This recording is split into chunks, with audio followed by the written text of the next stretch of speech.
Breaking news చూస్తున్నాం. ఛత్తీస్గఢ్ ఎన్కౌంటర్లో 18 మంది మావోయిస్టులు మృతి చెందారు. Maoist party Telangana secretary Chokka Rao మృతి చెందినట్టు అధికారిక ప్రకటన వెలువడింది. ఎన్కౌంటర్లో దామోదర్తో పాటు 17 మంది మృతి చెందారు. దామోదర్ అలియాస్ బడే చొక్కారావుపై 50 లక్షల రూపాయల రివార్డు ఉంది. 30 ఏళ్ల పాటు మావోయిస్టు పార్టీలో పనిచేశారు చొక్కారావు.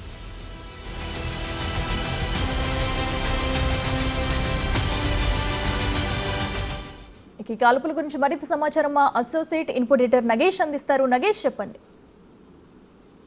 జనవరి 16న నిరాయుధ గ్రామస్తులపైన ప్రభుత్వం ఒక మారణకాండ జరిపిందని చెప్పి కొద్దిసేపటి క్రితమే బీజాపూర్ నుంచి ఒక లేఖ విడుదలైంది. దోపిడీకి వ్యతిరేకంగా పోరాటం చేస్తున్నట్టు గంగా నది పేరుట ఒక లేఖని మావోయిస్టు పార్టీ విడుదల చేసింది.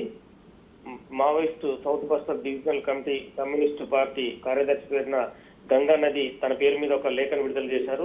ఇందులో 12 మంది మావోయిస్టులు చనిపోయారని చెప్పి నిన్నటి వరకు వార్తగా ఉండేది. కానీ 18 మంది మావోయిస్టులు చనిపోయారని చెప్పి ఈ లేఖలో పేర్కొన్నారు. ఇందులో కీలకంగా దక్షిణ బస్తర్ కార్యదర్శిగా తను అంటే చొక్కారావు మన తెలంగాణకు చెందిన వ్యక్తి, మూలుగు జిల్లాకు చెందిన వ్యక్తి చొక్కారావు ఉన్నాడు. అలియాస్ దామోదర్ ఇతను తెలంగాణ రాష్ట్ర కమిటీ చీఫ్ గా పనిచేస్తున్నారు. మరో తెలుగు నేత నరసింహారావుగా మరో ఒక వ్యక్తి కూడా ఇందులో ఉన్నారని చెప్పి ఆ లేఖలో పేర్కొన్నారు.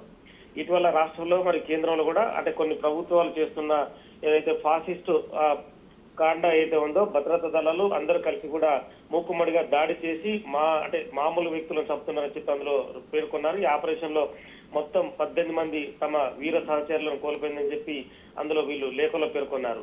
ముఖ్యంగా అంటే బడే చొక్కారావు, దామోదర్ దాదా ధైర్య సాహసాలు మావోయిస్టు పార్టీలో ప్రదర్శించాడని చెప్పి అతని లేఖలో పేర్కొన్నారు. అంటే మావోయిస్టు పార్టీకి అతని మరణం తీవ్రమైన లోటు అని చెప్పి కూడా గంగా నది పేరు మీద లేఖ అయితే విడుదలైంది.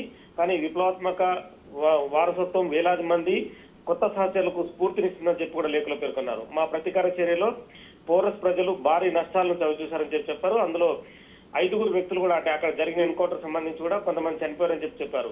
ఈ మధ్య కాలంలో 5,000 మందికి పైగా హిందుత్వ ఫాసిస్టు సైనికులు తమ పైన దాడులకు పాల్పడ్డారని చెప్పి చేరుకున్నారు. కానీ మొన్నటి జరిగిన ఎన్కౌంటర్ లో దాదాపుగా 3,000 మంది భద్రతా బలగాలు ఎన్కౌంటర్ లో పాల్గొని కూడా విపరీతమైన వార్తలు వచ్చాయి.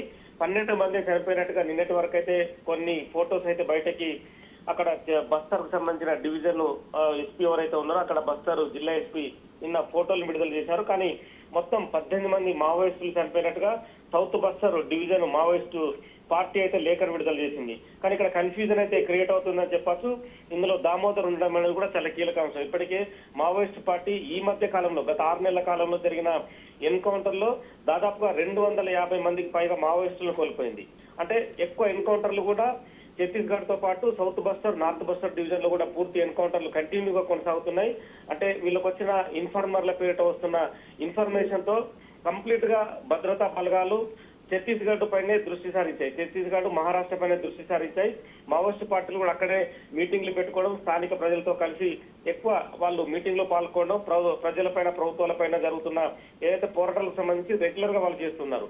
మొన్నటికి మొన్న ఒక 3-4 రోజుల క్రితం కూడా 8 మంది జవాన్లను కూడా మందు పాత్ర పెట్టి పేల్చి చంపారు. దాని తర్వాత మళ్ళీ 3 రోజులకే ఇప్పుడు 18 మంది నక్సల్స్ చనిపోయారు. ఇందులో దామోదర్ అలియాస్ చొక్కారావు ఉండడం అనేది తెలంగాణకు సంబంధించిన ప్రస్తుతం రాష్ట్ర కమిటీ ప్రెసిడెంట్ గా ఉన్నారని చెప్పి మావోయిస్ట్ పార్టీ అయితే పేర్కొంటుంది. 30 ఏళ్లుగా పార్టీలో ఉన్నారు. వాళ్ళకి సంబంధించిన కుటుంబ సభ్యులు కూడా పొలిటికల్ పార్టీలో ప్రస్తుతం కొనసాగుతున్నారు. సో మొత్తానికైతే మావోయిస్టు పార్టీ విడుదల చేసిన లేఖ అయితే పోలీసులు కలకలను రేపుతుంది. రేపు సౌత్ బస్తర్ డివిజన్ సంబంధించిన ఐజీ కూడా మళ్ళీ దీనికి సంబంధించిన కౌంటర్ ప్రెస్ మీట్ కూడా పెట్టే అవకాశం కనిపిస్తుంది. Right Nagesh, thank you.